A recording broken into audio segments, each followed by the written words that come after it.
বেগম খালেদা জিয়ার একটি কথা আমার মনটাকে শান্ত করে দিয়েছিল। বেগম খালেদা জিয়া হচ্ছেন একটা অসমাপ্ত ইতিহাস।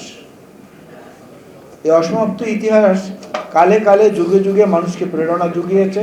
এই অসমাপ্ত ইতিহাসটা শুরু হয়েছিল শহীদ জিয়াউর রহমান বীরুত্তমের হাত ধরে।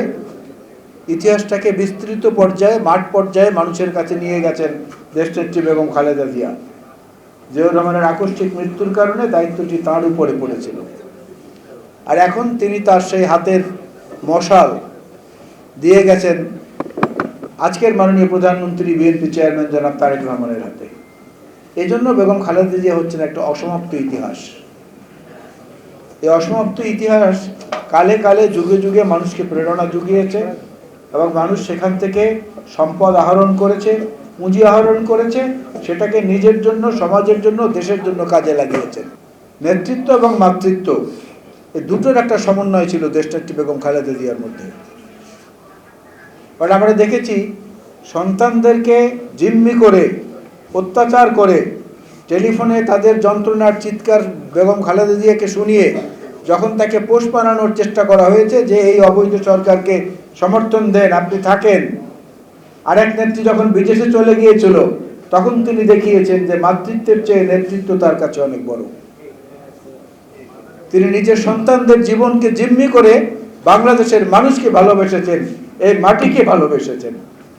আমরা যারা তার সঙ্গে গেছি, যারা তার সঙ্গে কাজ করেছি, তার মায়ের মতো আদর যত্ন ভালোবাসা না পেয়েছে এমনটা কেউ বলতে পারবে না। খুব বেশি মন খারাপ করে একদিন আমি তার কাছে গিয়েছিলাম আমার মায়ের মৃত্যুবার্ষিকীতে। বেগম খালেদা জিয়ার একটি কথা আমার মনটাকে শান্ত করে দিয়েছিল। উনি আমাকে বলেছিলেন, আলাল, তোমার মা মারা গেছে, তুমি জেলখানায় থাকতে, আমার মাও তো মারা গেছে, আমি জেলখানায় থাকতে। আমি এই কথার পরে আমার সমস্ত শোক মুহূর্তের জন্য ভুলে গিয়েছিলাম। এজন্য বলেছি যে বেগম খালেদা জিয়ার মাতৃত্বটা শুধু তার সন্তানদের জন্য ছিল না, তার নেতাকর্মীদের জন্য এবং এই বাংলাদেশের প্রতি ইঞ্চি মাটির জন্য তার সেই মাতৃত্ব ছিল। এই কারণে আমি বলি যে উনি মাতৃত্ব এবং নেতৃত্বের সমন্বয়। বিশেষ করে কোনো নারীর বেলায় খুব কম আছে এটা। এই মহিষী নারী সেটা করে আমাদেরকে দেখিয়ে দিয়ে গেছেন। সাধারণ জীবনযাপন করে অসাধারণ কর্মকাণ্ড করা যায়, সেটা দেখতে হলে জনাব তারেক রহমানের দিকে তাকান।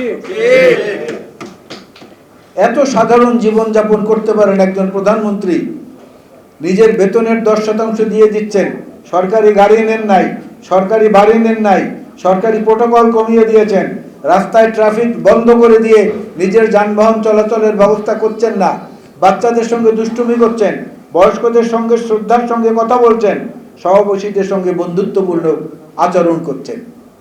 এই বিরল সৌভাগ্যের অধিকারী, এই বিরল গুণের অধিকারী হচ্ছেন জনাব তারেক রহমান।